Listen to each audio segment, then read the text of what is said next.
কিছু হইবে না, আমি মারা যাবো। কিছু হইব না। আমার এটা আমরা আছি না? হ্যাঁ, আমার গোপন অঙ্গটা কেন কাটলো? আমরা আছি না, কিছু হইব না। নারায়ণগঞ্জে ঘুমন্ত স্বামীর গোপনাঙ্গ কেটে ফেলেছেন স্ত্রী শিখা।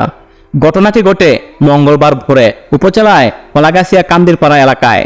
এ সময় শিখাকে আটক করে বন্দর থানায় নেওয়া হয়েছে। আহত স্বামীর নাম শাকিব খান। তিনি শাকিব খানের মতো কথা বলে বেশ ভাইরাল হন। এরপর টিকটকার হিসেবে পরিচিতি লাভ করেন। আটক শিখা খান বন্দর উপজেলায় কলাগাছিয়া ইউনিয়নের কান্দিরপাড়া এলাকার জুম্মন খানের মেয়ে। স্থানীয়রা জানান, সাকিব ও তার স্ত্রী শিখা সামাজিক যোগাযোগ মাধ্যমে ফেসবুক, টিকটক ও ইউটিউবে ভিডিও কন্টেন্ট তৈরি করেন। তারা দুজনেই মাদকাসক্ত। প্রায় সময় তাদের দুজনের মধ্যে ঝগড়া ও মারামারি হতো। কয়েকবার স্থানীয়রা তাদের মীমাংসা করে দিয়েছে। সাকিব ও শিখার একাধিক বিয়ে হয়েছে। আজ ভোরে কোনো এক সময় ঘরের ভেতর সাকিবের গোপনাঙ্গ কেটে ফেলেন তার স্ত্রী। বিষয়টি নিশ্চিত করে মদনগঞ্জ ফাঁড়ির এসআই রাজু আহমেদ বলেন, জরুরি সেবা 999-এ ফোন পেয়ে আমরা ঘটনাস্থলে যাই।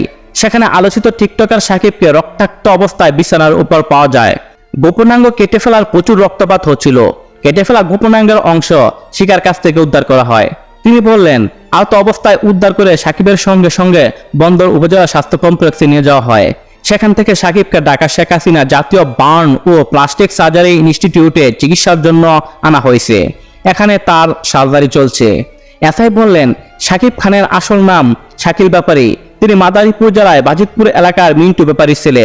সাকিব ও তার স্ত্রী শিখা দুজনে মাদকাসক্ত। আহত সাকিবের তথ্য মতে শিখা তার স্বামীকে মধ্যরাতে কোনো এক সময় বিয়ারের সঙ্গে ঘুমের ওষুধ মিশিয়ে খাইয়ে দেন। ঘুমিয়ে পড়লে ভোরের কোনো এক সময় তার গোপনাঙ্গ কেটে ফেলেন শিখা। তাদের মধ্যে প্রায় সময় ঝগড়া হতো। কি কারণে এই ঘটনা ঘটেছে সে বিষয়ে তদন্ত শেষে বলা যাবে।